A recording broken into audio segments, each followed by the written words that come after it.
Welcome to Landlord Diaries, where we talk about midterm rentals and the opportunities behind them. We'll share landlord stories, talk about maximizing investment potential, and discuss how to live the very best landlord life. This podcast is proudly brought to you by Furnished Finder, the place for everything midterm rentals. Remember to like and subscribe if you enjoy our content. It's your host team of the Landlord Diaries. Kelly Bailey here, coming to you from the Austin, Texas area with 5 midterm rentals from Austin up to Temple, Texas.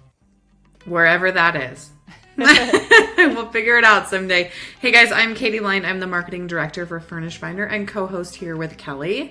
Today we get to talk with Sam, and Sam is huge on growth and efficiencies and strategies and systems. He's also a medical device creator, and at the end of the episode we get a sneak peek at his latest product that is really exciting and something almost everyone can use. So hopefully you enjoy this episode, and please remember that this episode and every is sponsored by Furnished Finder, where you can list your property for rent for only $99 a year.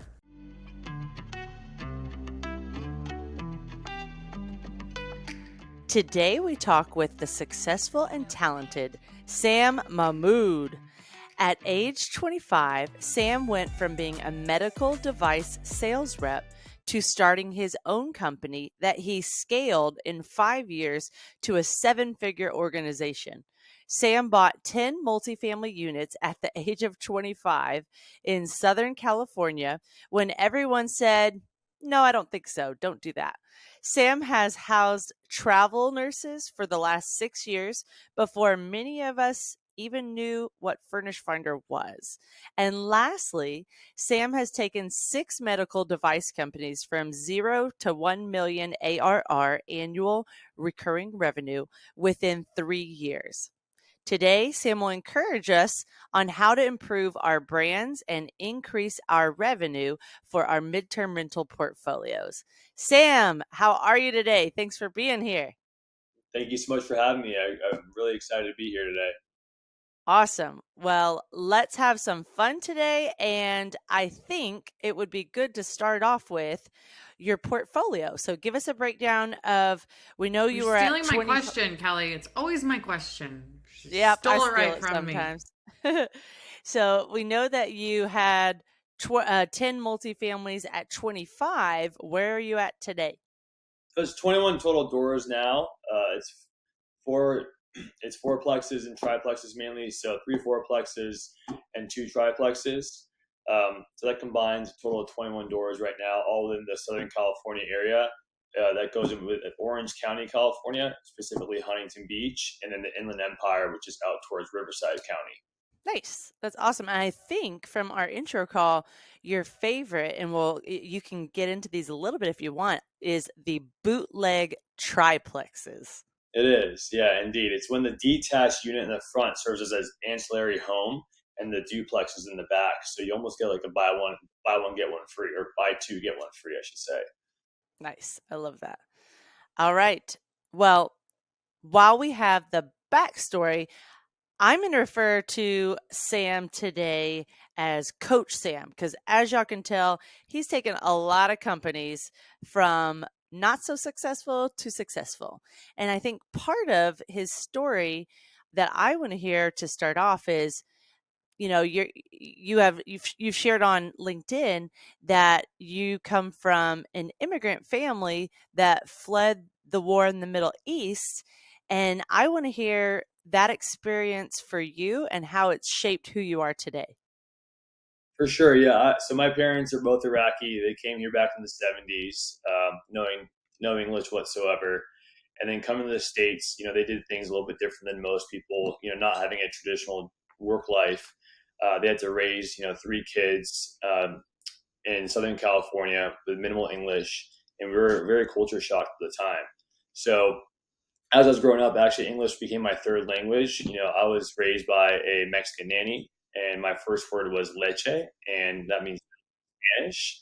So then my mother found out that Spanish is my first language. She's like, you know what? I need to come back and start being at home a little bit more. So then I learned Arabic, and then English was my 3rd.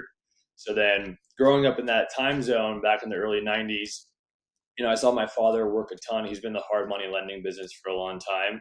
And his whole mantra was to be an entrepreneur and work for yourself. And that's why during my stint of growing up with a cultural family who was all about the American dream, working for yourself, building a company, I only lasted in the W-2 role in the work field for about 8 months before I started the company. In your 20s, right? In your early 20s.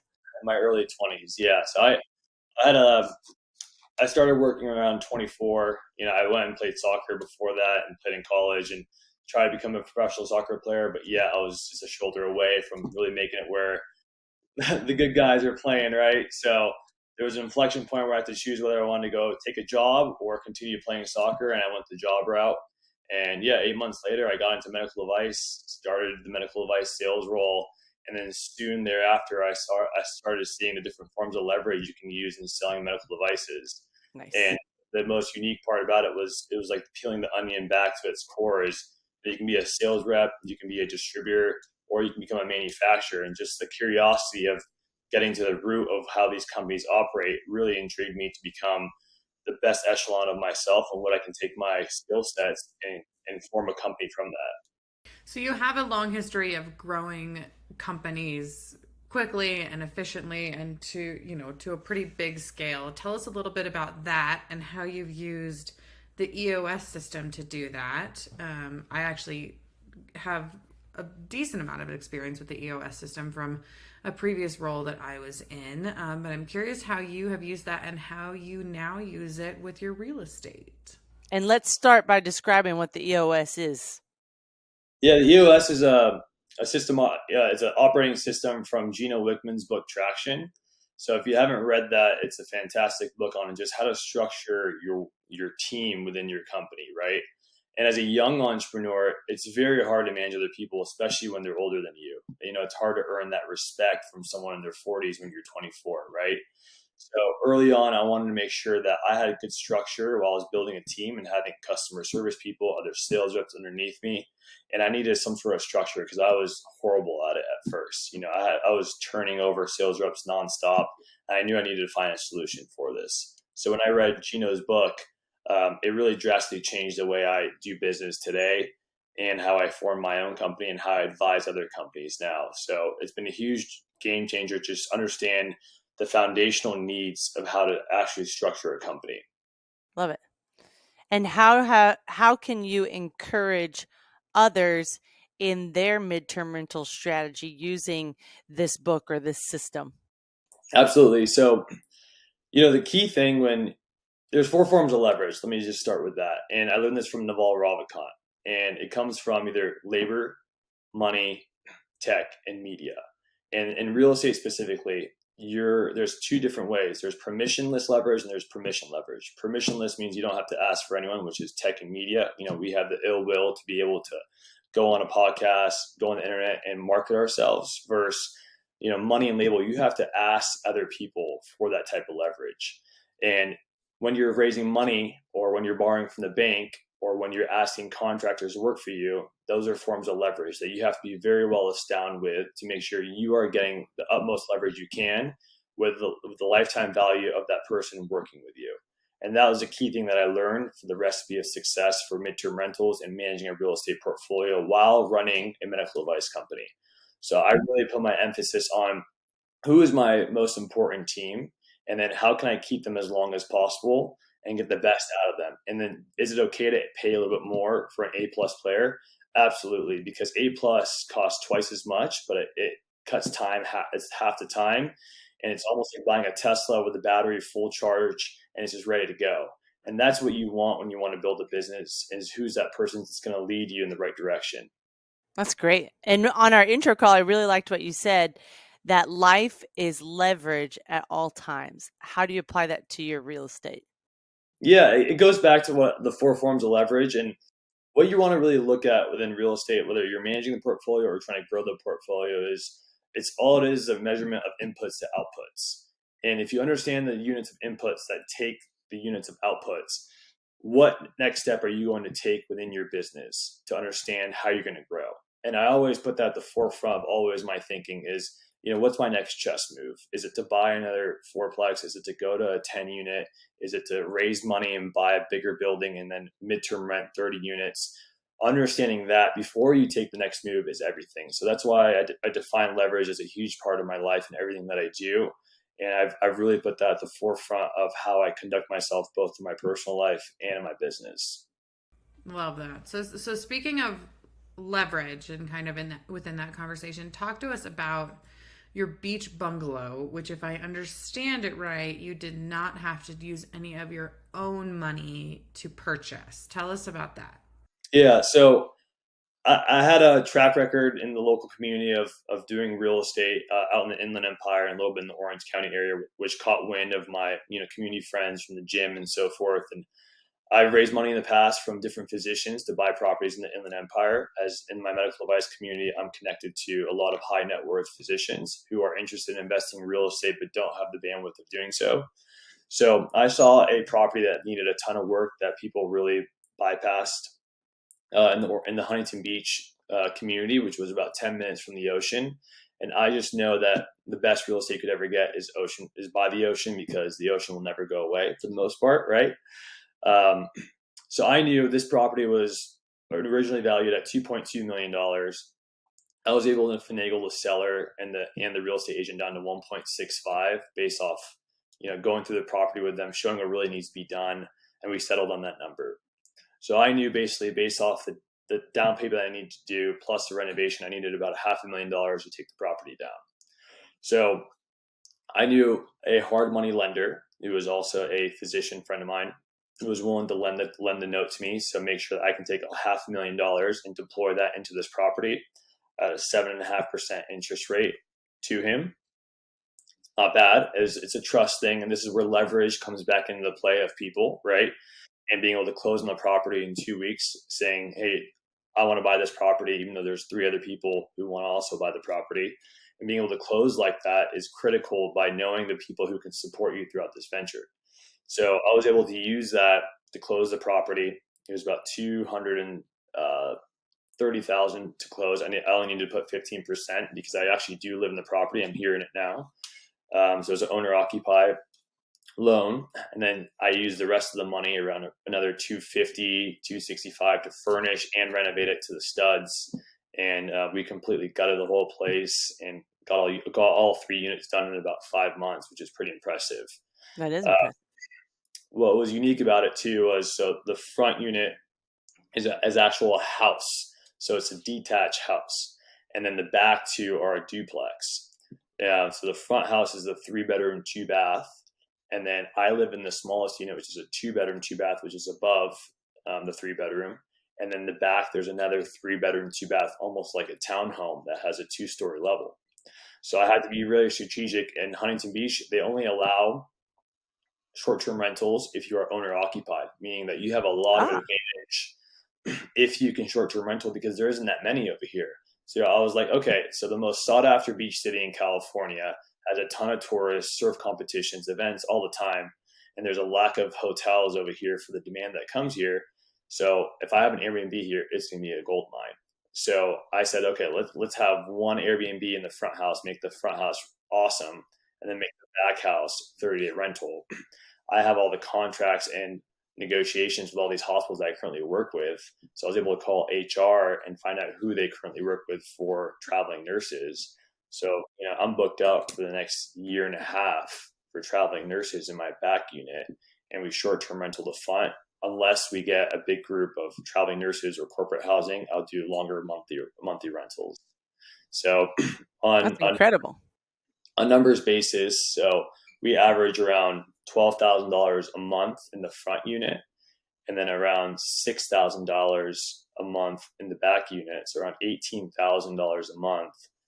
My total debt service is around $11,500 for a mortgage. So it does, and I live in the middle of the unit. So I'm basically getting paid to live here by the beach, a 10-minute walk away. Today's episode is proudly sponsored by Furnished Finder, the ultimate platform for hassle-free midterm rentals. Whether you're a seasoned landlord or just getting started, Furnished Finder is the place for you. With Furnished Finder, you can say goodbye to booking fees and hello to direct bookings for 30-day plus days. It's a win-win for everyone involved. So if you're ready to experience the joys of midterm renting and take a load off your landlord's shoulders, head over to FurnishedFinder.com today. We make it easy to get started. We're grateful to Furnished Finder for sponsoring this episode, and we're sure you'll love what they have in store for you. That's amazing. I think is it Huntington Beach area? Huntington Beach area, surf city capital of the USA. I think that's awesome because you get to be, you've taken a creative approach to a very expensive market, right? Like once you get 10 minutes from the beach, you're pricey, right? But you've taken creativity with combining strategies as well as, making some partnerships. And I think everyone just needs to keep that in mind. It's not a, can I do this? It's how do I do this, right? And just by looking at a challenge with that type of mindset of, okay, how do I do this? How do I do this? There's always a way if you think creatively enough and you really kind of rack your brain and get with your partners or people you trust and get some insights. But how rather than can take you really far. And I think, that'll be a wonderful property to have. And what a great place that nurses and other travelers can stay. That's got to be a really cool experience for them. I must add in, I've got some ties to Huntington Beach that are quite fun that I'm going to take a quick minute to share about. So Dave and I have been married almost 10 years now. And when we got engaged, it was on Mount Baldy, which I think is about an hour and a half from Huntington Beach. And then we spent the rest of the weekend in Huntington Beach. And when we first met, prior to getting married, like 3 years prior to that, and started dating, Dave said, hey, I'm leaving in about a month. I'm going to pursue professional volleyball and go live on the beach in California. So I am proud to say we were married, so it worked out fine. But he rented the real estate tie is that it's such a sought after area, and he was not making any money when he was traveling out there. So he found a lady rented him literally a cot in a living room surrounded by a curtain, but it also came with a parking spot for like $400 or $500 per month, I think it was. So it's like people have to get creative in Huntington Beach, just like you're saying, because of the high owner occupancy rate. I thought that he was crazy, but I'm sure there's plenty of stories like that in your area. It is. And, it's unfortunate. There's a lot of people within San Francisco, New York, Southern California who really want in the real estate game and play ball. When I mean play ball, play the real estate game over here in their backyard, but it's just so expensive, right? So this is when you have to get really creative with your strategy. And I commend people who want to get into real estate in these high expensive cities because there are ways of doing so. And like going back to, is it a can and how play, or is it a who, not how play too?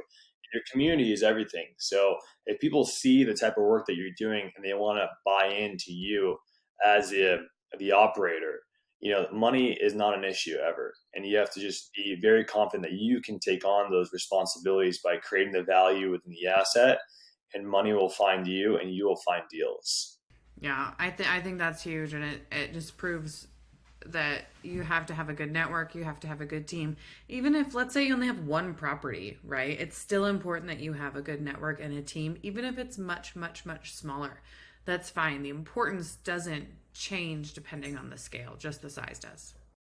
Yeah, it's not about quantity anymore for me too, because I hope one day it's just gonna maybe go full time into real estate syndication. But at this point right now, with interest rates so high, it's a chess move, and you want to have more quality than quantity. So, just for example, going back to this triplex in Huntington Beach, our desktop appraisal came back at $2.85 million. So just within 6 months of all the renovation that we did, I created around $850,000 of equity by doing this. And they look at the pro forma of the numbers, that's going to crack over about $220,000 of revenue just from 2 of the units. They look at that and say, well, what if I rent my unit out too? That might be another $5,000 a month if I were to ever move out of there. So there's definitely ways to do this. It's just you have to be really strategic of how you're going to go about changing the actual customer base. And what I mean by that is, we're all talking about midterm rentals here, which is usually around a 1.5 to 2x multiple on what you're going to get from a long-term rental. So, if you can actually take a house or a multifamily, which I only invest in multifamily, I don't do single family whatsoever. I just think it offers so much more leverage if you can do a midterm rental in all their multifamilies. You can really change your customer base and just completely drastically change the cap rate to make it so much more advantageous for cash flow in high expensive areas like Southern California. Dave and I are limited partners in 2 syndications right now, which, if you really are looking for truly passive, it's a potentially good opportunity. And episode 12, Tammy Ritchie is really talented at syndications. So Sam, when you get into syndications as well, Katie and I want to be on your list just in case we're ready for that passive income. Because I know your places are going to be successful. I appreciate that. This has become such a interesting topic because Kelly and I were just talking on a different episode about how at the Midterm Rental Summit, Furnished Finder presented the data that we have for 2022. And some really interesting things came out of that. And one thing that came out of it was the question we always get is, okay, if I have a bigger home, will it work on Furnished Finder? And our always is, yeah, there's such a variety of people looking for 30-day plus furnished units, right? And it's a lot of travel nurses, it's a lot of medical professionals, it's not all of them, right? So we've said there's a lower demand, but there's also a lower supply. And we refer to it as the Gucci effect, where which I've since seen online, people trying to Google and figure out what it is, when I completely made it up, right? It's a term that has now been coined. But really what it references is that Gucci doesn't need 1,000 people walking in the door every day like a Target does, right? They need 1 or 2 good buyers.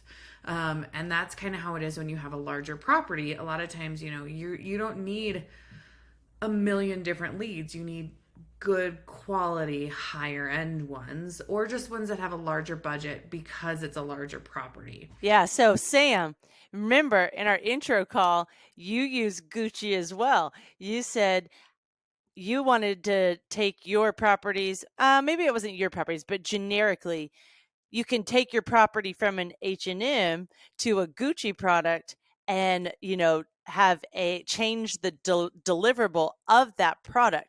So what's your advice on how mom and pop landlords out there, because everyone knows we get a lot of feedback on Furnished Finder that it's a lot of grandma's places out there, or there's not that many professional photos, which a lot of operators like because there's less competition in their mind. So for our mom and pop operators out there that need to take their properties to the next level, how do you recommend they get from an H&M to a Gucci? Yeah, that's a good point. It really depends on what you're trying to deliver, though. And that's just really key, right? Because there's different tiers of what deliverables you're looking for, whether you're trying to go super high luxury or you're trying to go mid-tier or just basic. So I would break it up into 3 different buckets. I think the best to go to is between the mid-tier and the luxury, because you're really able to separate yourself from the rest of the competition. So key things that I always like is, you need to have laundry on site. That's a huge one. People want to be able to have laundry on site, have good appliances. People really, especially if they're staying there for a month or longer, they really appreciate those little things. The Nespressos go a long way versus just a regular coffee machine. Little things like that. And then having all the decor really match with one another, right? Have all the white linen sheets, have everything be uniformed in a certain way that if you were to walk in, it feels like a hotel at the same time, but you were going to stay there for longer than just a couple days. A key thing too is if you have any outdoor space, can you make it super homey in the sense that you have nice sitting area, patio furnishings and so forth out there, so people feel like this is their backyard. As a midterm rental and people looking for homes on Furnished Finder, what they're trying to accomplish is they're wanting to stay in a place that resembles their home or better. So if you shift your mindset on how you're going to decorate your place, I'd ask, what is the dream outcome? if you can take what the dream outcome is and then get the perceived likelihood of achievement, what that dream outcome is, you have a recipe for success. Hey landlords, are you ready to level up your rental game and simplify your life? Well, get ready to meet your new best friend, KeyCheck. KeyCheck is your all-in-one solution for stress-free property management with tenant-paid screenings, rent payment processing, online lease creation with eSign, and a suite of incredible landlord tools. You'll wonder how you ever lived without it. No more chasing down checks or sifting through piles of applications. KeyCheck helps you organize and manage all things landlording in a simple and efficient way. So if you're tired of the rental chaos and crave seamless, efficient management, head over to keycheck.com and sign up today. Make landlord life a breeze with KeyCheck, the game changer for modern property owners.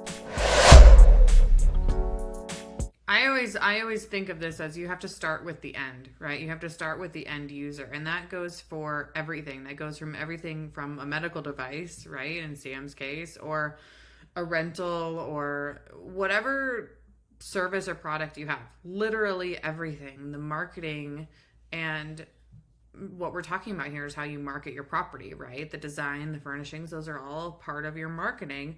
You have to start with the end user. If your target market is more, budget travelers or retirees or something, that's a different spin than if you want to go for people who are willing to spend a little bit more, or they're going to these more expensive locations, or, they have a different type of lifestyle. You have to really start with the end and keep that. Jesse Vasquez always calls it an avatar, but for me, it's a target market. Keeping your target market in mind, and every decision you make should revolve around that, right? From the way you design the unit to your pricing to the way you communicate with them. If you try to communicate with, a 26-year-old traveling nurse by always calling and leaving voicemails, you're going to get real frustrated. They want to have texts, right? So everything has to start with the end. 100%. And going back to your Gucci comment, I don't know if you guys know who Bernard Arnault is, but he owns Louis Vuitton, Sephora. He's actually, I think, the richest man in the world. And he says a quote like this, and he built the most expensive bags based off of quality, not quantity, right? He doesn't need to have a huge total addressable market of vast volume. So if you take that same resonation into your real estate in the midterm market, is how much can you squeeze the juice as much as possible for one product? So if you can knock out 1 month and just make $20K a month on one property, why do you need to get 4 more that do $4K a piece or $5K a piece? That's just extra headache at that point, right? Yeah, I had a conversation with someone the other day, and they were like, "Oh, you have some rental properties. That's great. How many doors do you want to have? What's your goal?" And she was like, I have 6 or 7. And I was like, I want the minimum number that makes the biggest impact, right? 100%. It's I think everyone should really go back and value how they squeeze the juice as much as possible in their current units right now before they expand. Because people just want expansion, right? But expansion comes with external variables that are uncontrollables to you, which is why, to be honest, I stopped investing out of state personally, and I know a lot of people love doing so. But there is a caveat for me to that, in the sense that the external variables to me in any business are usually more liabilities than assets to me. And I had a couple A-frame properties in the Poconos in Philadelphia where it did really, really well. But when you have properties in the mountains and they know you're in California, or they know you're using a property management team, a cleaning for a small 800 square foot unit can be like $220 if the dog comes, right? And how am I going to make margin on that with a nightly rate of like $220 a month, or a midterm rental of $3K? Those things start to add up when it's not in your own control. So it all goes back to the team and building it in-house as much as possible, and how vertically integrated you can become. Yeah, for sure. I think you said something that Katie and I like to have roundtable discussions occasionally where we all share about the topic. And you said, you really got to make sure you're squeezing the juice out of each of your property and maximizing it, not compromising those 5-star experiences or the user experience. It actually improves the user experience and the user value, right? So let's go around and say, what's one thing that's been on our mind of how we could squeeze more juice out of our current portfolios? So for our portfolio, we have one property, our Belton property, which is on an 1.5 acres, and it currently is a 3-bedroom, 2-bath, no garage. It has a carport. So there's a lot of different things that we could do that either one would take investment but add value to the property, such as adding a second unit with a garage apartment. Another option is if I can, we are in a, it's not a trust, deed restrictions. If we want to do anything commercial, I think it's about 5 of us, 5 houses in a row that all have to be on the same page. So I haven't put in the time yet, but I've been thinking it is on a main road. And if we took all 5 of us were on the same page of, hey, let's outline some commercial real estate type companies that we might want to allow the different topics we want to allow to market on our land on the road front, then we could get passive income by just renting out the front portion. So I haven't done it yet, but that's the one that's been on my mind. That would be like an easy, quick, no extra action needed, just, passive income. That's very creative too. Thank you. I don't know, man. I'm thinking because we have our single family home, and I feel like single family homes are duplexes. The standalone properties give you the most options, right? Because you can always finish a basement, or you can do an ADU if it's allowed, things like that. All of my midterm rentals are actually units within apartments or condos. So that gets a little trickier because you got to go outside of the construction zone a lot of times. But I think there's always the option of upgrades or upselling, right? Like when you go back to upgrades, and upselling has been happening for years, whether it's with, a massage, and do you want the extra fancy aromatherapy? Or when you go to a restaurant, like, oh, do you want to add a side salad? And they make a lot of money with those. So having, I think, upgrades where I don't know what the potential amenities might be, but having just some upgrades, I think would be a nice service, whether it's a monthly cleaning or, I don't know what it would be, but something like that, I think would be something that would be fairly painless to coordinate.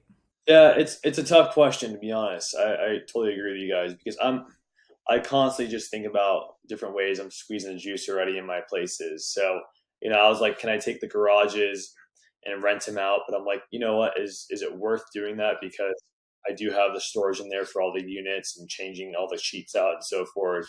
So, and going back to your question, like I've always thought about adding ADUs to my properties as well. But usually an ADU all in, let's call it with furnishings, if we were making a midterm rental, let's call it $100,000. Is $100,000 on an ADU on a triplex or a 4-unit worth it to me, or do I take $100K and buy another multifamily?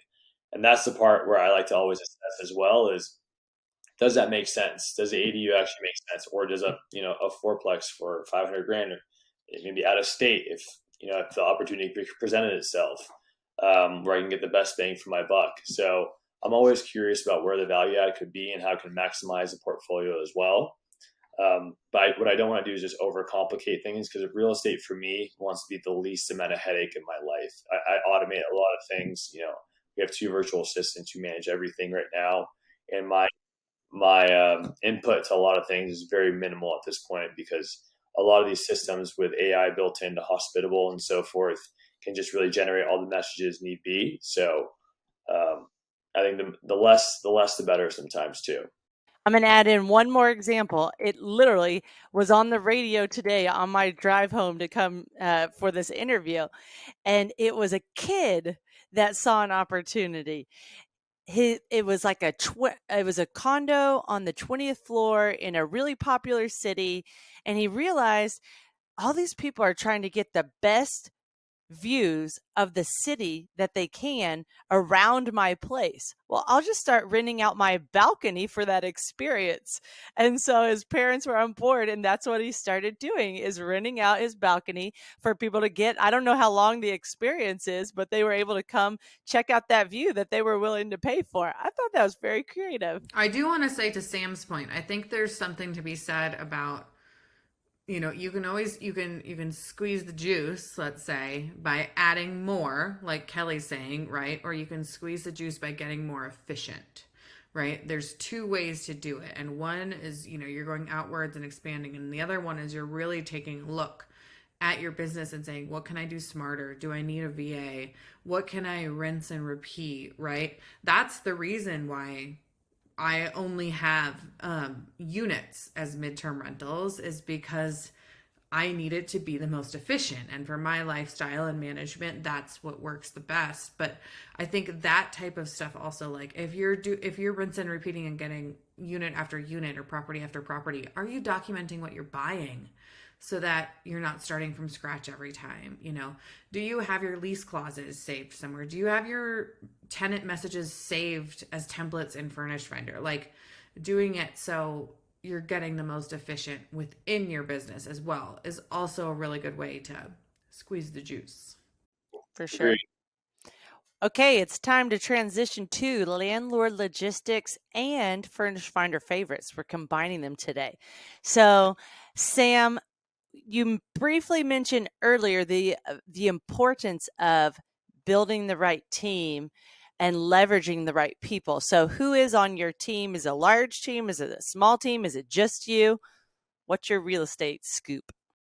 So it's 2 virtual assistants right now. So I have a US-based virtual assistant that manages other virtual assistants. I find that a US-based one allows me to have quicker communication at all times between 6 a.m. to 7 p.m. over here. And then we delegate lower $10 an hour tasks to other VAs, whether they're in South America or in the Philippines. So it's mainly 2 right now for the full real estate portfolio, and that includes the communication with the midterm and short-term and long-term rentals. So that's our team right now. We use different platforms to manage all the rentals currently. And then obviously the contractors who currently work with all our units. But that's the beauty about real estate, is like you don't need a huge team to manage even a sizable portfolio if you have the right systems in place and you're delegating the right tasks to the right people. Yeah, for sure. And VAs are very popular. We talk about them a little bit on our show, but not too much. So how did you go about finding your US-based VA?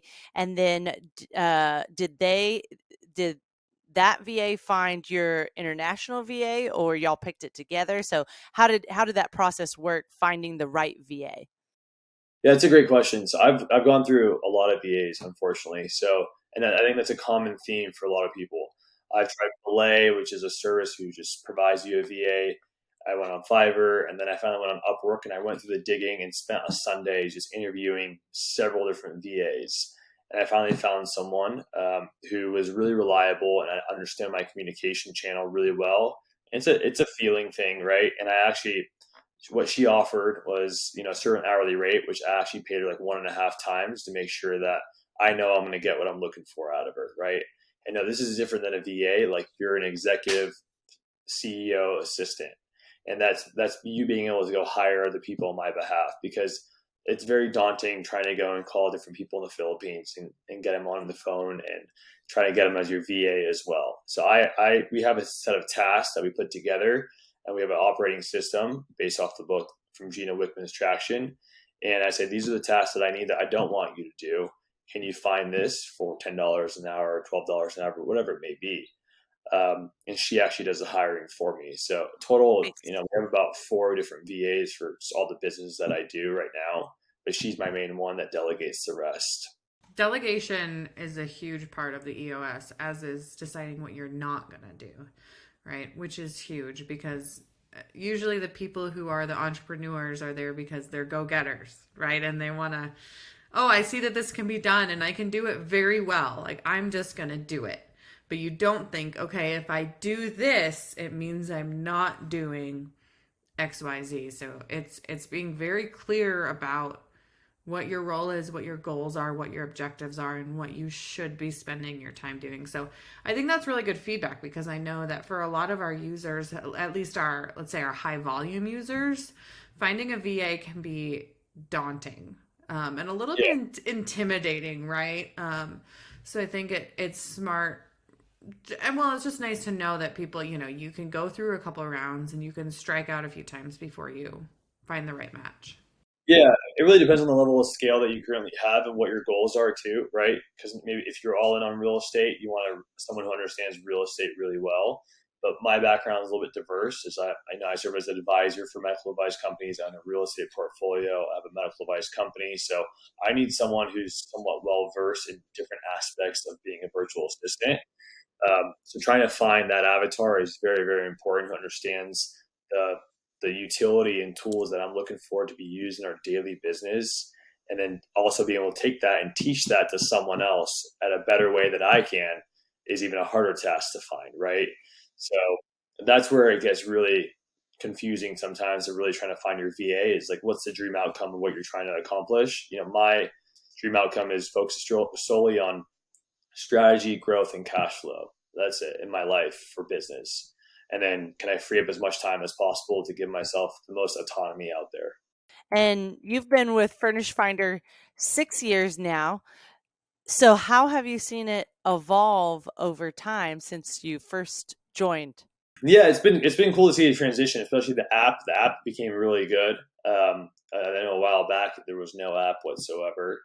And then the direct leads are unique because we keep a database of all those direct leads, the unmatched leads. The unmatched leads, when they come in, we keep a database off that. And I keep almost like an algorithm saying, well, there's 15 people looking for a place in Huntington Beach for a 2-bedroom for $4,000.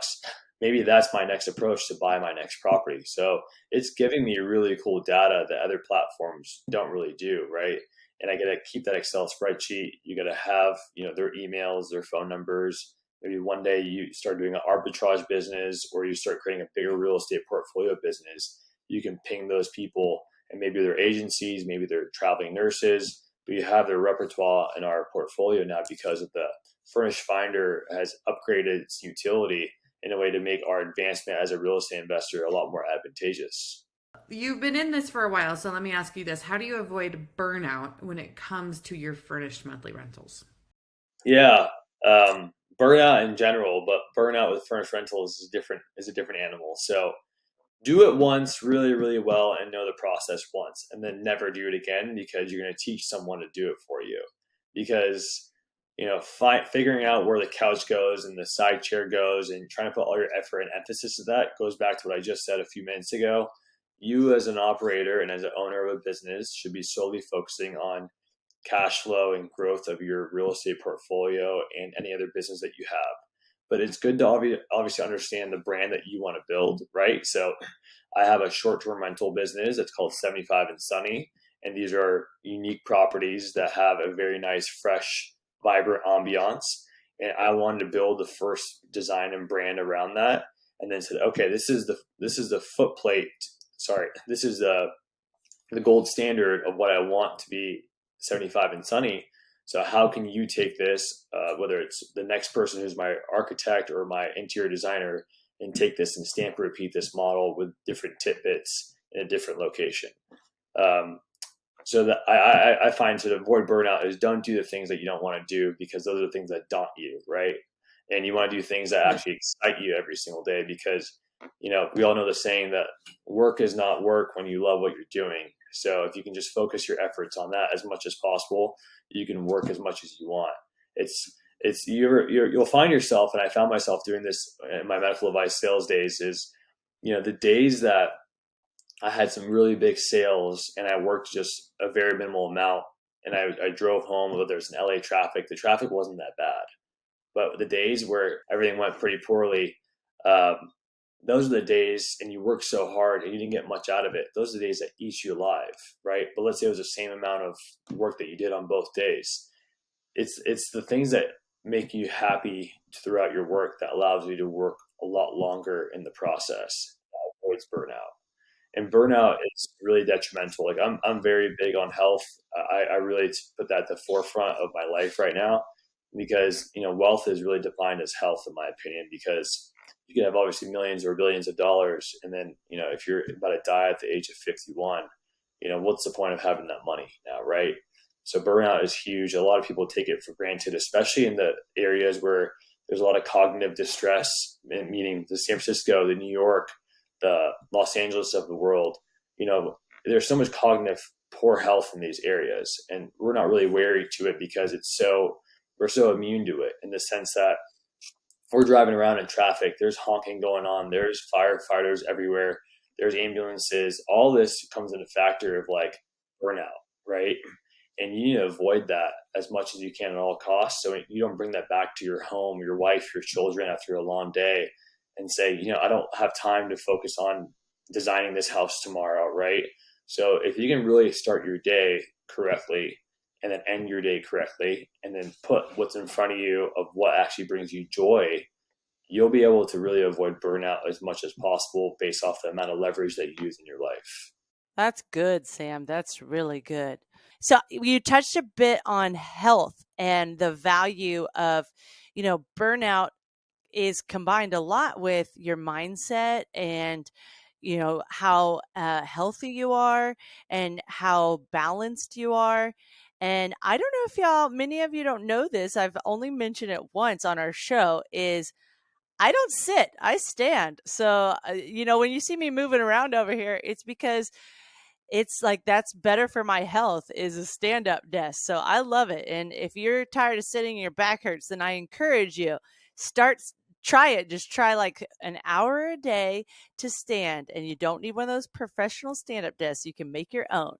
But Sam, I'm going to wrap up this episode with a fun conversation about your new company, where part of the health world that you're embracing is better sleep. Tell us about your new company.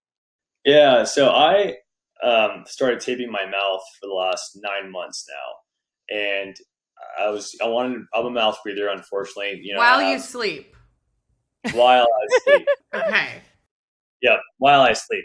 Sometimes people want me to do that throughout the day too, but unfortunately, right. But this is for the purpose of sleeping. This is for sleeping, yes.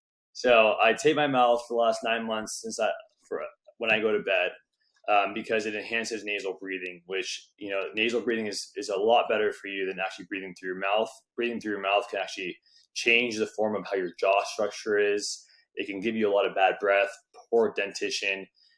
So it just totally made sense for me to tape my mouth. And I was reading about this after I read James Nestor's book, Breathe. And a lot of Andrew Huberman talks about this as well, how breathing through your nose is where all the nitric oxide is actually created. So nitric oxide and VO2 comes from your gut and goes up all the way through your esophagus. And then you want it to release through your nose as much as possible. So if it's actually coming out of your mouth, then you're actually depleting the amount of nitric oxide that can be produced within your body, right? So our bodies are very similar to cars, right? Two cars can be driving next to each other. Let's call it two Porsches, and they're both in stick shift, but one Porsche goes a lot faster than the next because that person knows how to drive the Porsche a lot better than the guy next to him, right? Because he understands how to put his body in a different gears a lot better than the person next to him. So if you know how to enhance your body, you'll reduce the amount of caffeine that you need throughout the day.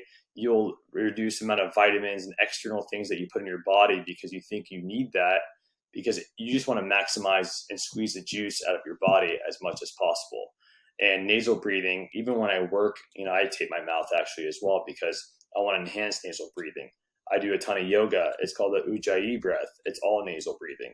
So all that stuff brings a lot more oxygen to the brain, which is what you want to reduce your fatigueness throughout the day. That's interesting. I was just in a yoga class that I hadn't ever done this in a yoga class before, but she said, okay, we're going to alternate plugging our nose and breathing in one side and releasing it out the other. And she said, depending on how you start it and stop it, one direction creates relaxation and the other direction creates energy. And I found that very interesting. I don't know if I did it right, but I found it interesting.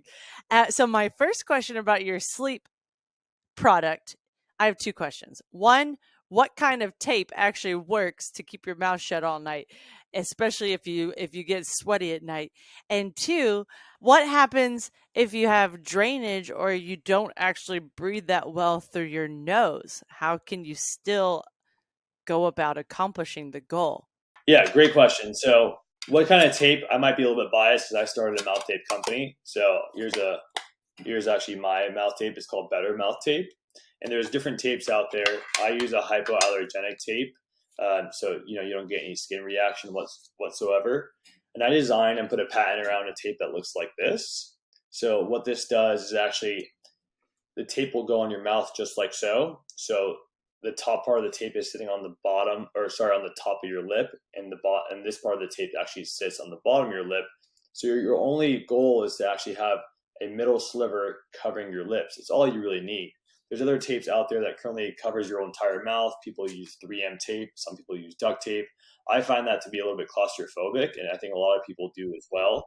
So if you're going to try anything new, why not put the most minimal amount of effort needed into doing so to get the same or better results, right?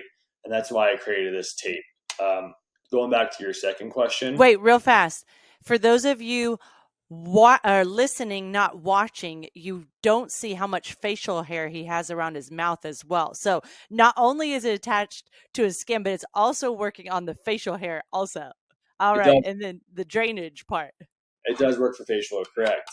On the draining part, obviously you want to have a self-assessment with yourself to make sure you have clean nasal pathways and you don't have any sort of deviated septum. You don't have any sort of illness whatsoever that causes any sort of issues with you breathing through your nose. So I would assess that first, and you should know that based off a self-assessment, or if you want to see a physician and one or the other. But it's definitely worth trying maybe throughout the day first, in the sense, let's say you're just working behind a computer, tape your mouth, and then see how your nasal breathing works. If it doesn't work for you, then don't do it. But if it works for you, which it does for the community that I've served, and I actually just launched the product the other day, and I called it Better Mouth Tape for a reason, because the word better is something I always strive for. So I wanted to make this about the prospect of who the customer wants to become. And it's about becoming better, right? And it starts with sleeping better. And sleeping better can also just change your habits and your decision-making throughout the day to make you become a better entrepreneur, a better person, a better husband. All that correlates to how you actually recharge your batteries. And that's really not talked about enough, unfortunately, because we're all about doing an action and so forth, where sometimes doing less is tenfold better than just doing more, right? And I learned that the hard way I actually was sleep deprived for about 10 years of my life. I would work all the time, or, when I was playing soccer, my head was so much in the game that I only think I needed 5 hours of sleep a day. I never prioritized it until I got really in tune with my body and understanding that the level of health that you put in your body, the level of respect you give to your body defines how healthy you'll become for the longevity of your life to make better decisions. And I knew that it started with sleep. So my mission is just to help 1 million people sleep better by 2024. Sam, I have an official request for a kid's version, because my son actually has this special mouth guard that he's supposed to sleep in to help him not need to get braces. We go to a really cool dentist who's he's not an orthodontist, but he's thinking kind of forward thinking and holds his palate in a special way as well. And it's really great. It's got all this background. It's an amazing product. Every single night he spits it out, and the dentist said, we'll tape his mouth shut. And the look on my son's face looked like I said, well, just, duct tape his entire body. It'll be fine. To an adult, even if you need to put something, not a big deal. But if I were to show him what you just showed us, and if you're listening, you might have to pop over to YouTube and look, but, in some fun colors at his size, he might be game for that. But he was definitely not up for mom coming at him with a roll of medical tape going for his mouth. So since we've not been able to use the mouthpiece that I paid hundreds of dollars for. And correct me if I'm wrong, Sam, but if you're listening and not watching, to me, it kind of looks like a butterfly style Band-Aid. Is that like, I'm trying to remember what a butterfly style Band-Aid specifically looks like, but it's kind of that shape. Yeah, you can call it like two handlebars or an H, but flip to the An side. H. Yes, that's great. We have kids buying this. I just launched the other day. We actually just sold like 300 in one day off one LinkedIn post, which is pretty cool. So I haven't done any marketing quite yet, but we're going to start ramping that up through our social content. But this doesn't discriminate based off of age whatsoever, which is why I built this, and it's very appealing because of the colors, and I put the unique note of sleeping better on there. So young kids can use this, old people can use this, and when you look at it, the one thing I wanted to accomplish was it looks like something that you're willing to try, and that's what I really wanted to accomplish, just to have people who have obstructive sleep apnea or snore or have a mouth guard that needs to keep their mouth shut. I want to create a solution for them to be able to use a minimally invasive product from a holistic approach to sleep better. Nice. Well, I think that sums up our coaching session very well. Thank you, Coach Sam, for being here. We appreciate all of our listeners and those that have come on to our show and just are sharing their story. That's the really cool thing that Katie and I love is there's so many stories about how to do midterm rentals successfully, and we all do it differently and can encourage each other. So thanks for watching or listening. And if you're loving our show, please don't forget to like, subscribe, comment, or leave a review. We appreciate every single one of those so much. Thanks, and we'll see y'all again next week. Bye, everyone. Bye. Thank you.